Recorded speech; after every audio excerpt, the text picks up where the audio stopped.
1981 সালে দলের প্রতিষ্ঠাতা শহীদ প্রেসিডেন্ট জিয়াউর রহমানের কে শাহাদাত বরণ করা কিংবা তাকে যে খুন করেছিলেন, সেই খুনের পর দলের নেতাকর্মীরাই তাকে দলে নিয়ে এসেছিলেন, বিএনপির চেয়ারপারসনকে দলে নিয়ে এসেছিলেন। তিনি দলের হাল ধরেছিলেন এবং তখন তার দুই পুত্র খুবই ছোট ছিল, তারেক রহমান এবং আরাফাত রহমান, তারা একেবারেই ছোট ছিল। কিন্তু ওই পরিস্থিতিতেও তিনি দলের হাল ধরেছিলেন, কারণ তিনি মনে করেছিলেন যে তার এই দলের নেতৃত্ব তার নিতে হবে, জাতীয়তাবাদী শক্তিকে এগিয়ে নিতে হবে এবং জাতীয়তাবাদী শক্তির যে আদর্শ বিনির্মাণ করেছিলেন জিয়াউর রহমান, সেই আদর্শকে সামনে এগিয়ে নেওয়ার জন্যই তিনি রাজনীতিতে আসেন, দলের হাল ধরেন এবং হয়ে ওঠেন অবিসংবাদিত নেতা, হয়ে ওঠেন আপসীন নেত্রী। কারণ তার নেতৃত্বেই পুরো প্রায় এক দশক তখনকার স্বৈরশাসক এরশাদ সরকারের বিরুদ্ধে তিনি আন্দোলন করেছিলেন, তার ক্ষমতা থেকে সরানোর জন্য আন্দোলন করেছিলেন এবং তিনি সফল হয়েছিলেন। রাজপথে তিনি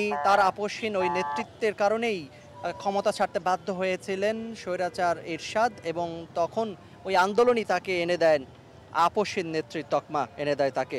এবং তার এই পথ চলার পরিক্রমায় 1991 সালে বিএনপি ক্ষমতায় সরকার গঠন করে এবং নিরঙ্কুশ ওই নির্বাচনে নিরঙ্কুশ বিজয় অর্জন করে বিএনপি, এবং তার একক নেতৃত্বেই বিএনপি সরকার গঠন করে। এবং এর পরবর্তীতে বিএনপি তার নেতৃত্বে আরও একাধিকবার রাষ্ট্র ক্ষমতায় আসে এবং সবশেষ 2001 সালে আবারও বিএনপি ক্ষমতায় আসে। এবং তার নেতৃত্ব এখনও বিএনপি নেতাকর্মীরা বলছেন যে এখনও তিনি বিএনপির বাতিঘর হয়ে আছেন। প্রতিটি নেতাকর্মীর হৃদয়ে বিএনপি চেয়ারপারসনের এবং জিয়া পরিবারের যে আদর্শ সেটি জলজল করে আছে এবং এখনও বিএনপি চেয়ারপারসনই তাদের আশা আকাঙ্ক্ষা কিংবা অনুপ্রেরণার উৎস।